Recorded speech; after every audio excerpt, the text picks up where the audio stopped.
selamat malam.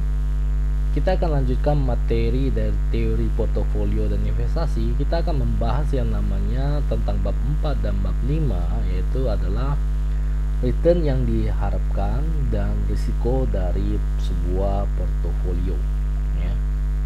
Jadi ini merupakan pembahasan yang terakhir sebelum kita masuk ke bagian dari ujian tengah semester atau mid semester ya. Yang pertama kita akan membahas tentang dari konsep dari return dan risiko.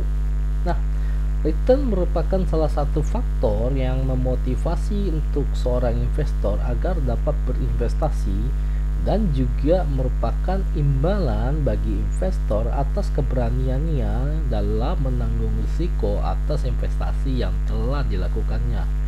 Jadi inilah return. Return ini merupakan suatu pengembalian yang akibat dari penanganan risiko yang berani diambil, yang berani ditempuh sebagai salah satu unsur timbal balik ya. Kemudian return investasi itu terdiri dari dua komponen utama, yaitu adalah yield dan capital gain atau loss ya. Nah, kalau bicara tentang yield adalah komponen return yang telah mencerminkan aliran kas atau sebuah pendapatan yang telah diperoleh secara periodik dari suatu investasi. Jadi yield itu adalah komponen return ya, jadi dibentuk dalam unsur dari aliran kas. Jadi ada aliran kas masuk ya dalam atau pendapatan yang diperoleh secara periodik dari investasi yang ada. Sedangkan kalau capital gain atau loss ini merupakan komponen return yang merupakan kenaikan atau penurunan dari harga suatu surat berharga, bisa saja saham, bisa saja surat utang jangka panjang atau yang biasa disebut dengan obligasi, yang memberikan keuntungan atau kerugian bagi seorang investor. Jadi ada dua, satu ada orang mencari yield, ada satu orang untuk mencari capital gain. Tapi juga bisa kita mencari kedua-duanya. Jadi bisa mencari salah satu yield atau capital gain atau loss, atau bisa kita juga mencari kedua-duanya ya. Nah, kalau yield itu biasa kalau di dalam saham itu ditunjukkan dalam bentuk dividen. Sedangkan kalau capital gain or loss itu biasa ditunjukkan dengan pembelian dan penjualan saham ya, secara yang waktunya biasanya pendek gitu ya. Jadi inilah dua komponen yang terbagi di dalam return investasi. Baik, kita lanjut. Return total investasi dapat dihitung sebagai berikut. Return total sama dengan yield ditambah dengan capital gain or loss ya. Jadi ini rumus dari return secara total, yaitu kita tinggal menjumlahkan saja yieldnya dengan capital gainnya berapa, maka nanti akan dapat kita itu ada return secara total. Nah, untuk return itu dibagi menjadi dua macam ya. Yang pertama itu adalah return dari realisasi atau realized return. Nah, kalau bicara tentang realized return, ini ada return yang telah terjadi ya, atau yang bisa dikatakan dengan return aktual ya, yang dihitung berdasarkan dari data historis atau exposed data ya. Return historis ini berguna pada saat untuk kita menghitung dasar penentuan dari return ekspektasi atau expect return atau dan risiko di masa yang akan datang atau conditioning expect dari return tersebut ya. Jadi realized return ini merupakan salah satu return aktual yang benar-benar sudah terjadi, realisasinya itu seperti apa ya. Sedangkan return yang diharapkan atau expected return itu adalah return yang kita harapkan itu akan dapat kita peroleh oleh investor di masa yang akan datang. Jadi ini adalah perkiraan yang akan kita peroleh di masa yang akan datang itu berapa, seperti itu ya.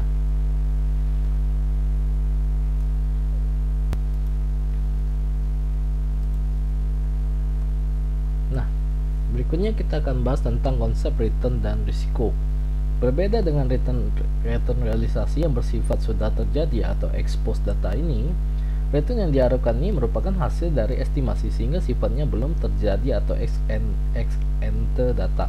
Ya, jadi kalau untuk return yang diharapkan itu hanya sebagai estimasi atau sebagai perkiraan saja karena itu belum terjadi. Sedangkan kalau realized return itu sudah return realisasi dan sudah terjadi.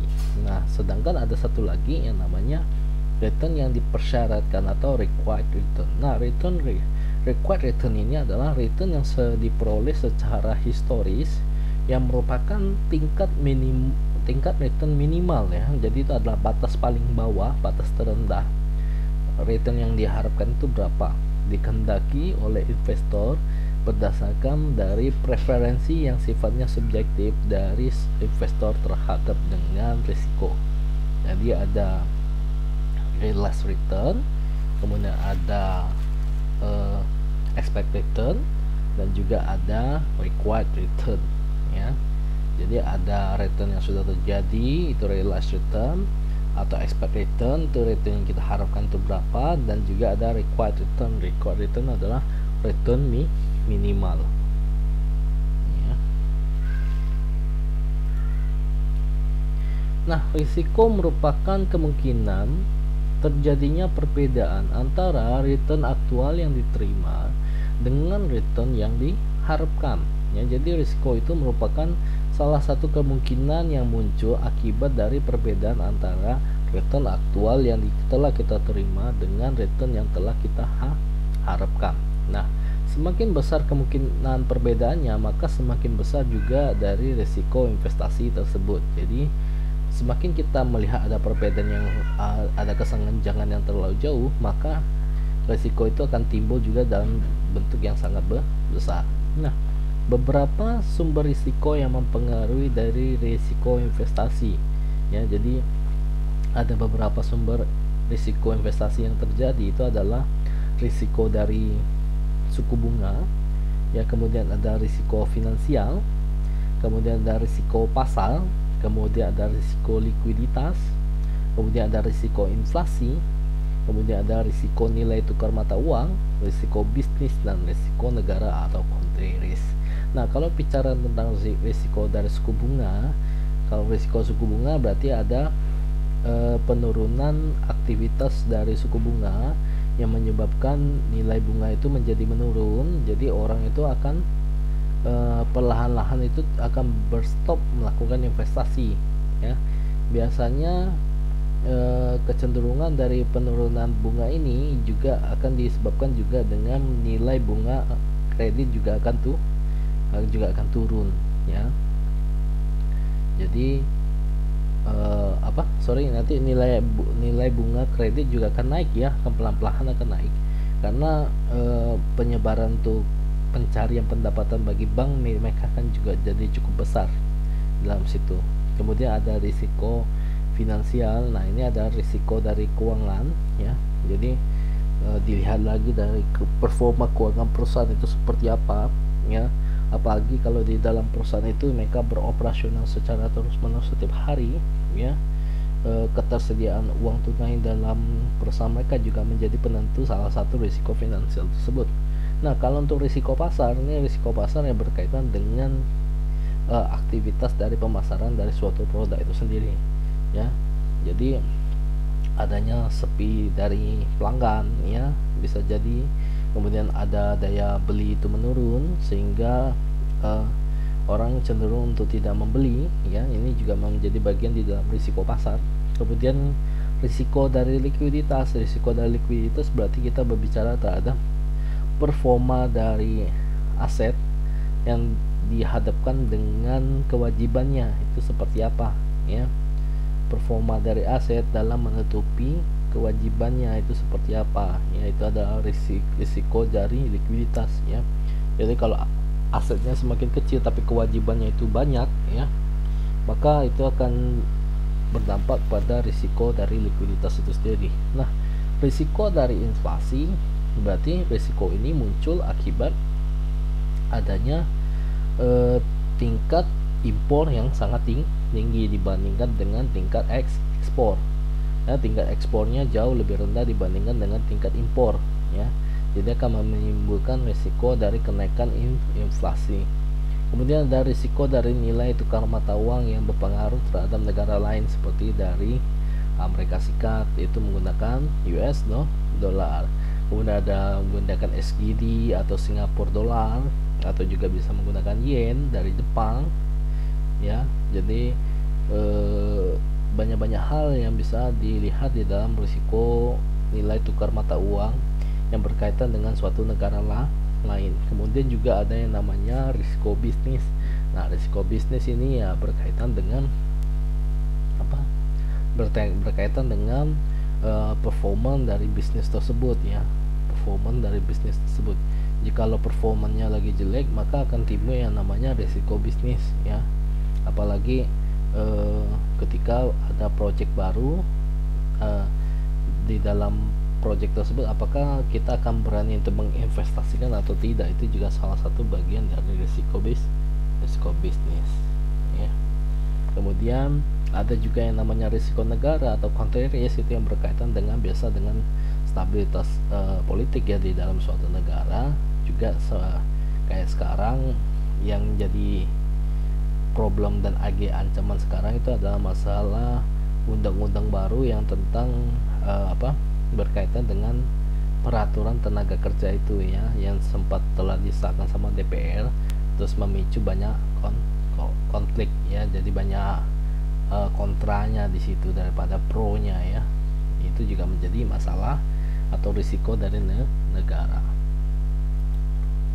Nah, kemudian ada yang namanya risiko sistematis dan risiko tidak sistematis. Nah, risiko sistematis atau risiko pasar yaitu adalah risiko yang berkaitan dengan perubahan yang terjadi di pasar secara keseluruhan. Beberapa penulis menyebutkan bahwa risiko umum atau generalis sebagai risiko yang tidak dapat diversifikasikan. Nah, risiko yang tidak sistematis atau risiko yang spesifik atau risiko perusahaan itu adalah risiko yang tidak terkait dengan perubahan pasar secara keseluruhan. Risiko perusahaan lebih terkait kepada perubahan kondisi mikro perusahaan penerbit dari sekuritas, sedangkan risiko perusahaan yang itu bisa diminimalkan dengan melakukan diversifikasi aset dalam suatu portofolio. Jadi ada yang namanya risiko sistematis, ada yang namanya risiko tidak sistematis. Jadi ada risiko pasar dan risiko spesifik atau risiko perusahaan. Nah, risiko perusahaan itu biasanya kaitannya dengan perubahan dari kondisi mikro dari perusahaan penerbit sekuritas. Sedangkan kalau risiko pasar itu biasanya berkaitan dengan perubahan yang terjadi di dalam pasar secara keseluruhan. Nah, cara untuk mengatasi risiko itu adalah kita bisa melakukan diversifikasi aset di dalam suatu portofolio. Jadi kita bisa menginvestasikan menginvestasikan dalam bentuk yang sifatnya banyak macam, misalkan reksadana, saham, obligasi. Itu bermode seperti paket gitu. Jadi tidak hanya kita menginvestasi di saham satu toko saja, tapi kita juga bisa melakukan investasi di saham, bisa investasi di obligasi. Ketika ada saham, ada obligasi, dan ada reksadana dan segala macam, ya. Jadi kita bisa lihat tiba-tiba performance seperti yang pada saat ini itu performa saham lagi harga pada banyak anjlok. Nah, kita bisa fokus pada obligasi gitu. Jadi investasi kita tuh tidak mati akibat kerugian yang diderita akibat dari harga pasar saham itu tuh turun. Jadi kita bisa fokus pada bidang di obligasi yang saat ini sangat populer sekali diterbitkan di pasaran dan maupun di perbankan, ya. Ini yang berkaitan dengan obligasi itu banyak sekali. Saya biasa lihat yang marketing yang kerja di bank itu banyak sekali mereka menawarkan tentang obligasi, ya. Apalagi obligasi bank mereka itu dengan 1 juta, dengan nominal 1 juta saja sudah bisa dibeli gitu. Jadi tidak terlalu susah sebenarnya untuk investasikan di obligasi itu, ya.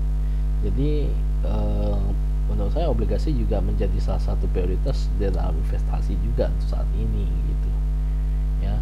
Sedangkan untuk di saham kan karena performance perusahaannya pada semua kan lagi anjlok akibat dari masa PSBB, Kemudian masa COVID-19 ini juga yang menyebabkan produktivitas mereka menurun drastis secara tajam, yang menimbulkan salah satu penyebab dari resesi yang muncul. Ya. Baik, kita lanjut. Nah, kita akan mencari tahu tentang estimasi return dan dari risiko sekuritas. Nah, untuk menghitung return yang diharapkan terlebih dahulu, untuk mengestimasi bahwa return sekuritas merupakan sebagai aset tunggal atau stand-alone risk, investor harus memperhitungkan setiap kemungkinan terwujudnya tingkat return tertentu atau yang lebih dikenal dengan probabilitas kejadian. Nah, secara matematis, maka return yang diharapkan dapat ditulis sebagai berikut, yaitu adalah ER sama dengan sigma N I sama dengan 1 sigma dari RI dengan PRI, ya. Di dalam hal ini ER adalah return yang diharapkan dari suatu sekuritas, RI adalah return ke I yang mungkin akan terjadi, PRI adalah probabilitas kejadian return ke I, N adalah banyaknya return yang mungkin terjadi.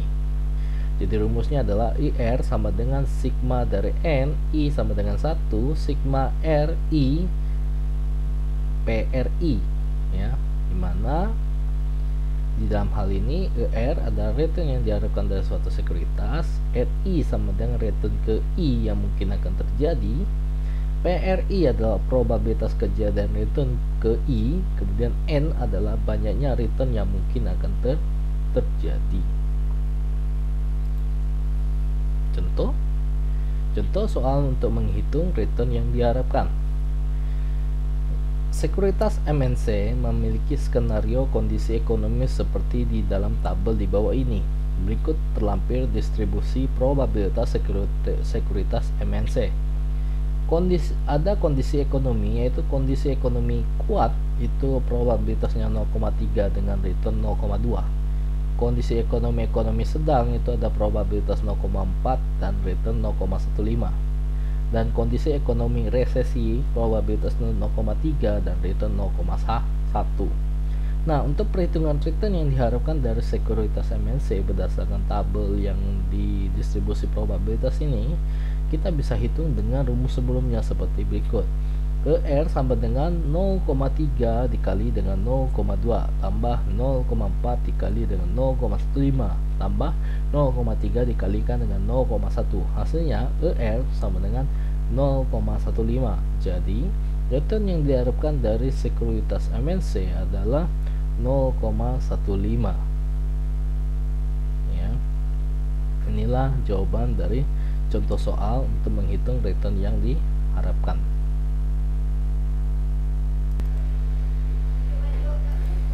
Kita lanjut. Berikutnya adalah metode estimasi return yang diharapkan dalam bentuk rata-rata aritmatik dan rata-rata geometrik.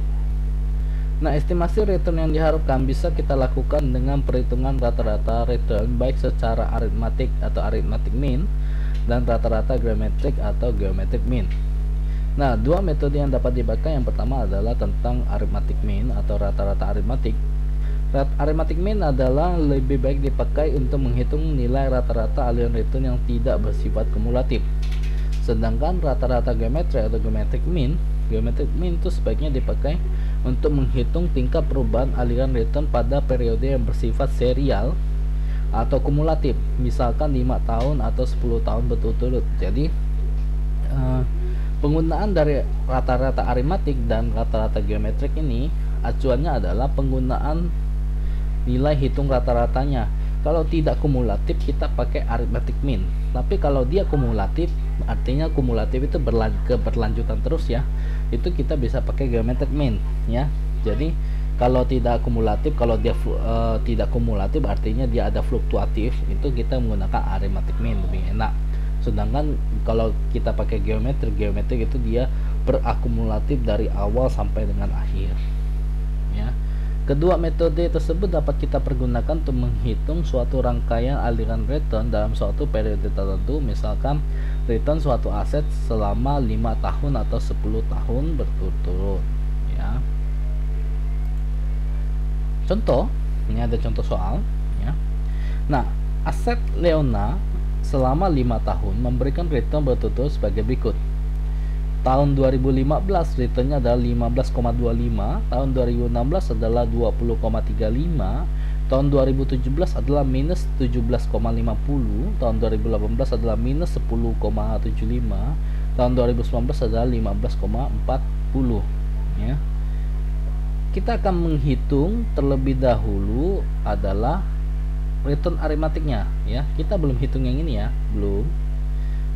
kita belum hitung ini. Jadi soal itu hanya ada memunculkan dua ini aja. Kita belum menghitung return relatif. Kita akan menghitung aritmatiknya terlebih dahulu. Aritmatiknya itu adalah min.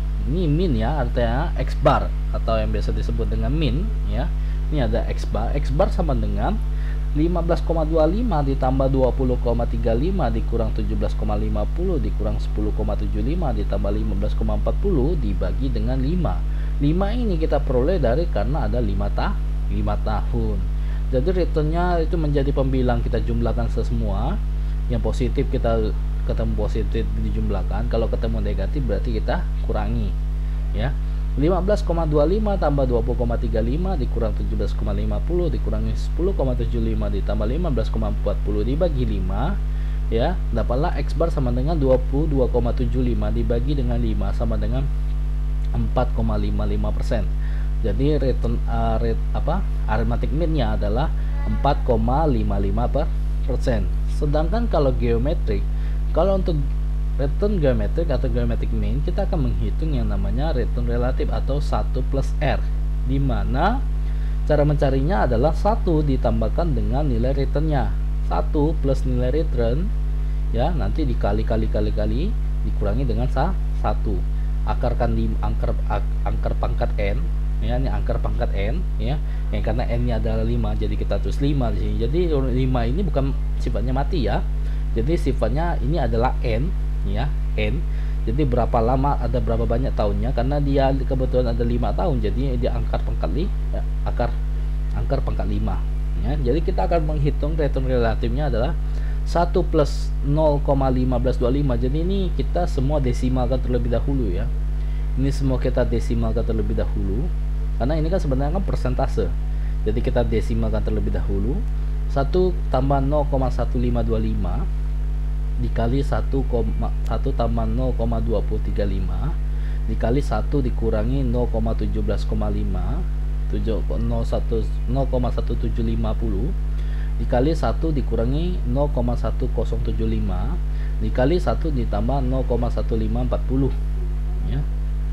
Baru ini kita jumlahkan terlebih dahulu, dapatlah 1,178569 ya kurang 1 ya. Ini rumus ya, kalau kurang 1 ini rumus, jadi memang kurang 1. N ini yang 5 ini bukan rumus, tapi dia n sebenarnya, n ya. Jadi n kebetulan ada 5 tahun, jadi 5 dia.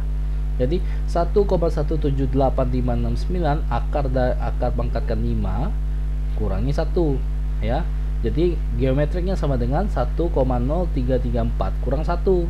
G sama dengan 0,0334. Jadi kita persentasekan adalah persennya adalah geometric mean adalah 3,34%. Jadi arithmetic mean-nya adalah 4,55% dan geometric mean-nya adalah 3,34%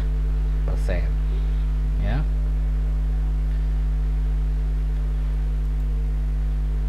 Perbandingan antara metode rata-rata aritmatik dan geometrik. Nah, metode arithmetic mean kadangkala itu bisa menyesatkan, terutama jika pola distribusi return selama suatu periode yang mengalami persentase perubahan yang sangat fluktuatif. Jadi tidak terlalu nampak efektif ya. Jadi ya, kalau dia sangat berfluktuatif, jadi ada bisa sebentar tinggi, bisa sebentar rendah, terlalu jauh, itu dapat menyebabkan sifatnya adalah menyesatkan. Sedangkan geometric mean itu yang bisa menggambarkan secara lebih akurat nilai rata-rata yang sebenarnya dari suatu distribusi return selama suatu periode tertentu ya. Jadi arithmetic mean itu tidak efektif jika kalau data itu terlalu berfluktuatif. Terlalu berfluktuatif itu artinya ada yang datanya yang sangat tinggi dan ada datanya yang sangat rendah. Jadi memang tidak disarankan untuk menggunakan arithmetic mean karena bisa menyesatkan. Tapi kita bisa menggunakannya sebagai menggunakan dari geometric mean. Nah, hasil perhitungan return dengan metode geometric mean lebih kecil daripada hasil dari perhitungan dari arithmetic mean. Jadi hasil geometric mean itu biasanya nilainya lebih kecil dibandingkan dengan metode arithmetic mean. Nah, perhitungan tingkat perubahan aliran return pada periode yang bersifat serial atau kumulatif sebaiknya kita menggunakan metode geometric mean. Sedangkan arithmetic mean akan lebih baik dipakai untuk menghitung yang nilai rata-rata aliran returnnya tidak bersifat kumulatif. Ya, ini tadi udah saya jelasin ya, hanya mengulangi kembali ya. Baik, sampai di sini dulu ya, kita sampai di pembahasan perbandingan metode rata-rata arithmetic dan geometrik. Nanti di pertemuan berikutnya kita akan masuk ke estimasi dari risiko. Baik, jikalau ada yang kurang jelas nanti seperti biasa nanti bisa didiskusikan di forum Google Classroom seperti biasa. Baik, terima kasih. Selamat malam.